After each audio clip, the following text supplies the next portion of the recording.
And thanks for watching Morning Live. Now, load shedding is back to being a reality in 2020. The ANC, they seek to unify the party at this weekend's 108th birthday celebrations in Kimberley. The Matric pass rate stands at 81.3%, and the World Bank's economic outlook for South Africa for 2020 is at 0.9% economic growth. So to look at some of these developments and also analyze some of the other developments this week, political analyst Ongama Mtimka joins me now from our Port Elizabeth studios to discuss these stories and others making headlines this week. Ongama, thank you so much for speaking to us this morning and welcome. Good morning, Sakina and your viewers. Thank you for having me. So, looking at what many would describe the first full-on week of work in South Africa in the new year, how would you describe this past week? Load shedding, the ANC's 108th birthday celebrations at the weekend. What were the standout stories for you this week? Yeah, I think it's mainly international affairs for me, and then secondary the ANC. It's been good to get the feeling that we're getting our vibe back and putting our hands on deck to get South Africa working as citizens. I just got back from holiday myself this week.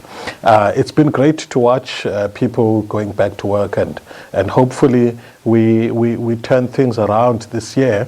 Load shedding is a continuing setback, and it's not good just in the first week where companies are hoping to be productive. You get hit with load shedding. So when you say we turn things around, you hope that we would be able to do that. What do we need to turn around? How does it need to be turned around?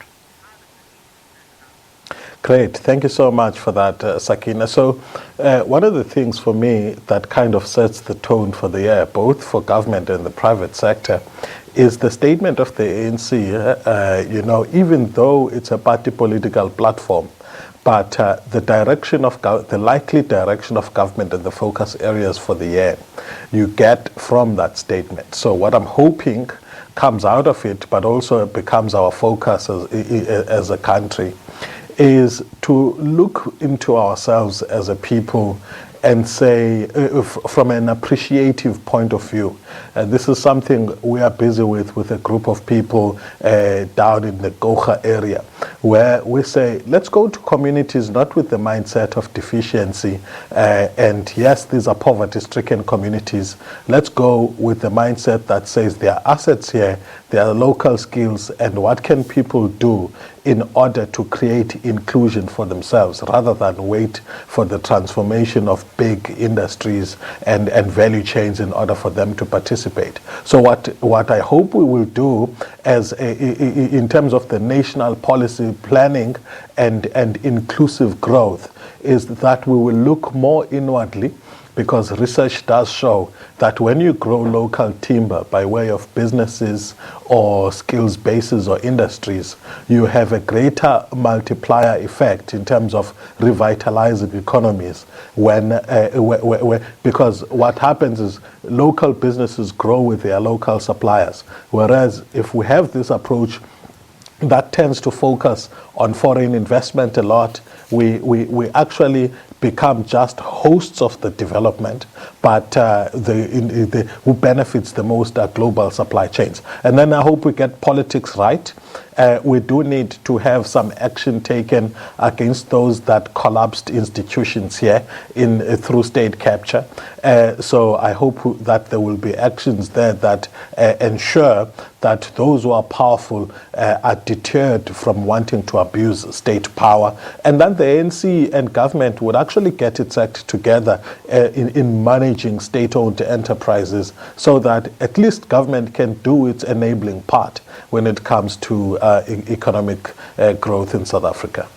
But is that realistic, though, Ongama? Are we really on a trajectory that could see people arrested for running down our state-owned enterprises, even though we have seen at the Commission of Inquiry into allegations of state capture some startling revelations being made what are the chances of people and actually high-ranking politicians and government officials being arrested and charged for what has gone on at these entities? You're right in being anxious, Sakina. The institution building, albeit slow, that we've been seeing in the NPA, I don't know how much in the Hawks, it will not be an easy, seamless process. Once you have people who are fearless in those positions, one of my fears is that the trade-off for independent and impartial governance is always weakened political power by those who are in charge. Now, for me, my anxiety is up to what point will the independence of the NPA push even some of the political principles that seem to be behind them at this stage? Will make the up to what stage will they panic? What happens, for example, when the person that needs to be arrested is in the top 6 of the ANC? Or one or two of those people. You see, the political battles may not be over simply because you have the right people in the right places. But as they say, the proof of the pudding is in the eating. We do need the NPA to actually start moving forward with the cases that are prosecution ready. It's good that Shamila Batohi has not been led by our anxiety and our sense of urgency to want things done and some accountability. I like the fact that they are taking measured steps so that when they pounce, they actually don't compromise the very cases which they would have investigated. And just moving on to Eskom, yesterday Deputy President Didi Mabuza said that Eskom and Public Enterprises Minister Pravin Gordhan misled or blindsided President Cyril Ramaphosa about load shedding. Do you think this is the case? You know, the presidency has since come out disputing that, but what does this say about what's going on within the African National Congress and more pertinently within government? It's a very shocking statement by one cabinet member choosing another. By the way, but one could interpret, the contradicting messages, the contradiction between what was said and what people are experiencing on the ground. It could be interpreted as misleading, but it may have not been willful on their part. But I think that the fact that the deputy president would actually come out in the open about it, it for me shows that the so-called unity that's being maintained is not being kept at all costs. There are agitations for actions against some people. I think the deputy president might represent a few who feel that the alliance between Minister Pravin Gordhan and the president does need to be shaken a little bit, either for political reasons or purely because they feel that he's being treated with kid gloves, even though they're battling in that economic cluster to get those state-owned enterprises operating efficiently. Well, speaking of, the political machinations behind the scene and political interference at an entity like Eskom, some might say that Eskom perhaps just could not fulfill President Ramaphosa's statement that they would try to prevent load shedding at least until the 13th of this month. How would you respond to that assertion? My challenge, Sakina, with the Eskom debacle is not seeing that momentum is building in a positive way in managing whatever crisis that Eskom, in fact, it's a very deep crisis that Eskom is in. Load shed, the manifestations of the fact that the problem is persisting will be there, and it's perhaps unrealistic to expect that it will not. But what's frustrating is is not seeing that momentum is building in a positive direction. Once load shedding just happened and we couldn't project it early enough, now we've gotten to a stage where we can project it 4 weeks in advance. At some stage, the turnaround time for infrastructure that's run down was 2 days or 4 weeks. Now it's been reduced to 2. Also, the early warning signs or whatever infrastructure is being used for early detection of problems in power stations, used to tell us in 48 hours what's wrong. Now it's in real time. So that for me is the bigger failure, the failure to see that there is small incremental steps which are taking us in the right direction beyond the policy statement on rationalization. So for me, that's a bigger problem. The one thing I can remember which was somewhat positive is the appointment of a permanent chief executive. But besides that, I haven't seen anything that shows in terms of managing capabilities from a maintenance point of view, scheduled maintenance or early detection of problems and or Medupi related infrastructure projects, Medupi and Kusile. There's no momentum that we seem to be gaining in all of those major battles. So for me, it's either pure incompetence or poor communication. But what does it say about that war room that was established to actually hone in on these problems? What would their role have been at this stage? Well, even though initiatives do take time before they gain steam, it doesn't say that there shouldn't be any positives at all. If they are there, they must communicate them so that we at least get some comfort. There will be, some mistakes or persistence of some problems because they haven't gotten the full hang of things, on things. But you can't just fail willy-nilly and have a continuation of the same old and no sense that, things are being managed better. And with regard to that and coming to the January 8th statement that will be delivered tomorrow in Kimberley, do you think that President Cyril Ramaphosa will actually address that Eskom crisis in any meaningful way at the 108th birthday celebrations? I've heard some of his speeches when he was speaking to individuals or groups of people in the Northern Cape this week. And I was quite happy that he actually does speak to the energy crisis issues as well as the broader macroeconomic issues such as joblessness and poor economic growth. And I hope that this year the president will focus a lot more on what is being done and less on more promises which we have heard over and over. I almost feel that if he takes a reporting approach rather than one that's too futuristic, it might just land well with South Africans. We're at a point now where we want to hear that there are positive things being taken at a practical level.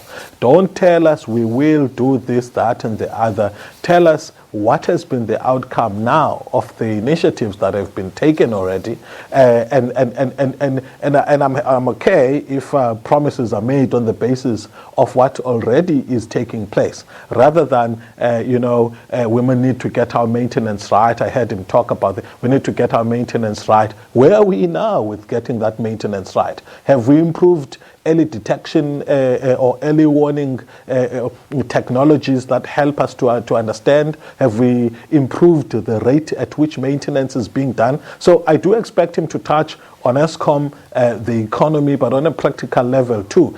Where are the investments, for example, now? I know that people would say this is more a party political platform, but the ANC is a governing party. So when it has a major statement like this, it is right to expect that they are going to talk a lot more about what they are doing as a party to actually manage the economy and the political and social issues better in South Africa. Ongama, the Matric pass rate is at 81.3%, but there are, of course, many discussions about the quality of that pass. And without a skilled and educated workforce, the country cannot really compete globally and prosper. So we can already see the World Bank forecasting South Africa's economic growth for this year, 2020, less than 1%. And load shedding, one of the factors contributing to that. But of course, the education and other factors also zeroing in on that. So tell us, what's your take in terms of how the president should address that particular situation? Sure. I think government should be commended for the positives that we're seeing around the improvement in the Matric rate. My own province, the Eastern Cape, has done well. I think its best performance in 27 years. That should be commended. But what my worry is, Sakina, about how the work towards this, because it's got a combination of two things. Schools that are becoming more focused on reclaiming their glory. Some of these schools used to be high-performing schools in townships and have now worked hard to, restore that.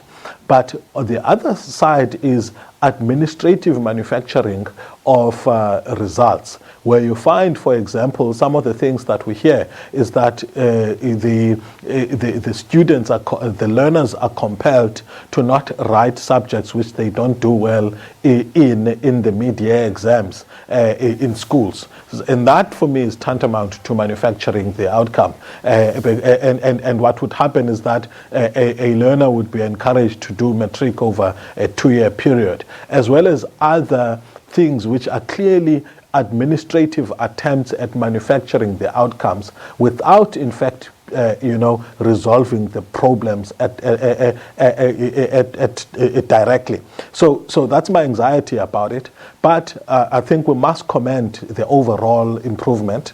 You're quite right that these learners join a very stretched tertiary higher education sector, but also some of them, in fact, usually a huge majority of them are not going to find themselves neither in the job market nor in in persons of higher education. So in a time when our economy is very much skewed towards a skilled and semi-skilled economy. So we do need to improve our even secondary education outcomes. Nothing stops us from bringing back vocational training, even at a high school level. We used to have it up until, I think, systematically since the 1960s, 70s, where you saw that the focus is becoming more purely on the academic side. But we do need a lot of those technical high schools even, not just higher education training authorities. I do know that the TVET colleges do take from grade 10, but I think we need to do a lot more of it. What we find in our townships is that those who do technical trades such as welding and do businesses that are geared towards, for example, aluminium gate manufacturing, aluminium window installation, and plumbing, come from elsewhere in the continent, which means that other countries in the continent are actually getting it right.